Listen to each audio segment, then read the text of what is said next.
और नेपाल की राजधानी काठमांडू में बुधवार को हुए विमान हादसे की जांच पड़ताल चल रही है। जिस त्रिभुवन एयरपोर्ट पर यह हादसा हुआ उसके बारे में चौंकाने वाली जानकारी सामने आई है।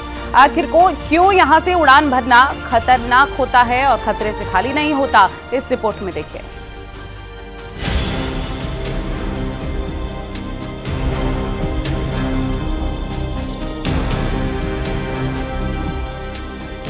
नेपाल की राजधानी काठमांडू में बुधवार को प्लेन हादसे का शिकार हो गया था, जिसमें 18 लोगों की जान चली गई। विमान में 19 लोग सवार थे। हादसे की अभी जांच पड़ताल चल रही है। असली वजह अभी तक सामने नहीं आई है।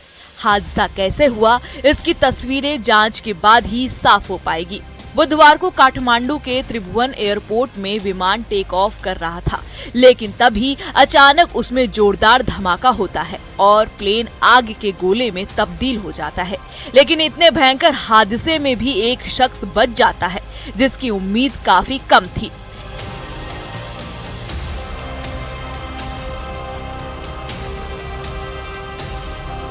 विमान के पायलट मनीष शाक्य ने मौत को मात दी है। हादसे के बाद प्लेन के पायलट मनीष शाक्य को अस्पताल ले जाया गया। अभी काठमांडू के अस्पताल में उनका इलाज चल रहा है। रेस्क्यू टीम के मुताबिक हादसा इतना भयंकर था कि किसी के बचने की उम्मीद ना के बराबर थी।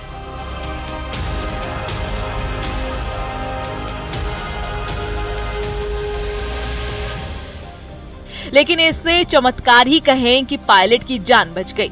रेस्क्यू टीम ने बताया कि मनीष को धधकते प्लेन के मलबे से बाहर निकाला गया तो उनकी हालत बेहद गंभीर थी। अस्पताल में उनकी आंख और रीढ़ की हड्डी की सर्जरी चल रही है। विमान में सवार लोग इंजीनियर और टेक्नीशियन थे, लेकिन 18 लोगों की जान बच नहीं पाई। विमान में आग फैलने की वजह से को पायलट ने अपनी जान गंवा दी। सौर्य एयरलाइंस का ये विमान इंजन टेस्टिंग के लिए पोखरा जा रहा था। विमान रनवे पर ही फिसल गया, जिसकी वजह से यह हादसा हुआ था। हालांकि जिस त्रिभुवन एयरपोर्ट से ये दुर्घटना हुई उसके पीछे रनवे की वजह बताया जा रहा है, क्योंकि इस एयरपोर्ट पर टेबल टॉप रनवे बनाया गया है, जो बाकी एयरपोर्ट के मुताबिक काफी जोखिम भरा होता है। नेपाल के विमान क्रैश के बाद टेबल टॉप रनवे एक बार फिर सुर्खियों में आ गया है।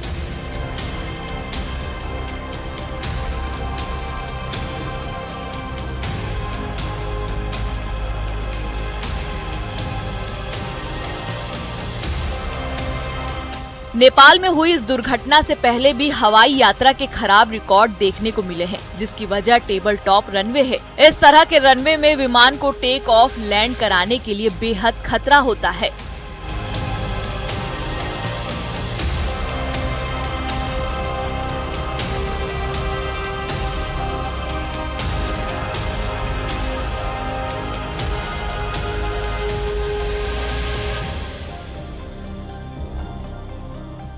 अब जानते हैं कि ये टेबल टॉप रनवे होता क्या है। एयरपोर्ट पर टेबल टॉप रनवे वो होता है जो आसपास के इलाके के मुकाबले ज्यादा ऊंचाई पर बना होता है, जिसका मतलब ये होता है कि रनवे के एक या एक से ज्यादा तरफ ढाल होती है। ऐसे में रनवे पर पायलट के लिए काफी चुनौतियां सामने आती हैं, क्योंकि गलती की गुंजाइश बहुत कम रह जाती है। अगर विमान रनवे से आगे निकल जाए तो उसके नीचे गिरने की संभावना भी बढ़ जाती है।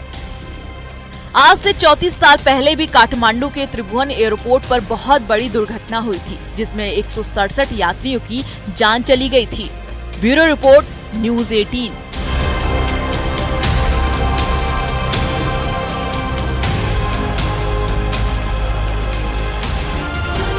भारत ने स्वदेशी बैलिस्टिक मिसाइल डिफेंस सिस्टम का सफल परीक्षण किया। ऐसा पहली बार है जब भारत ने किसी बैलिस्टिक मिसाइल को अपने डिफेंस सिस्टम से हवा में ही मार गिराया। ओडिशा के बालासोर में अब्दुल कलाम आइलैंड से डीआरडीओ ने बैलिस्टिक मिसाइल का सफलतापूर्वक परीक्षण किया।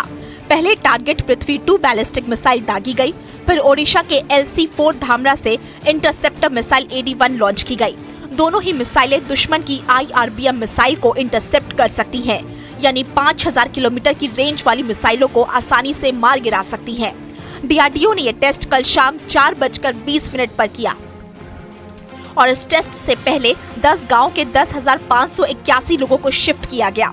सफलतापूर्वक परीक्षण पर रक्षा मंत्री राजनाथ सिंह ने डीआरडीओ को बधाई दी।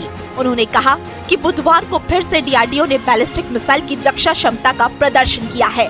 इसके लिए डीआरडीओ की टीम को बधाई। डीआरडीओ अध्यक्ष डॉक्टर समीर वी कामत ने भी पूरी टीम को बधाई दी।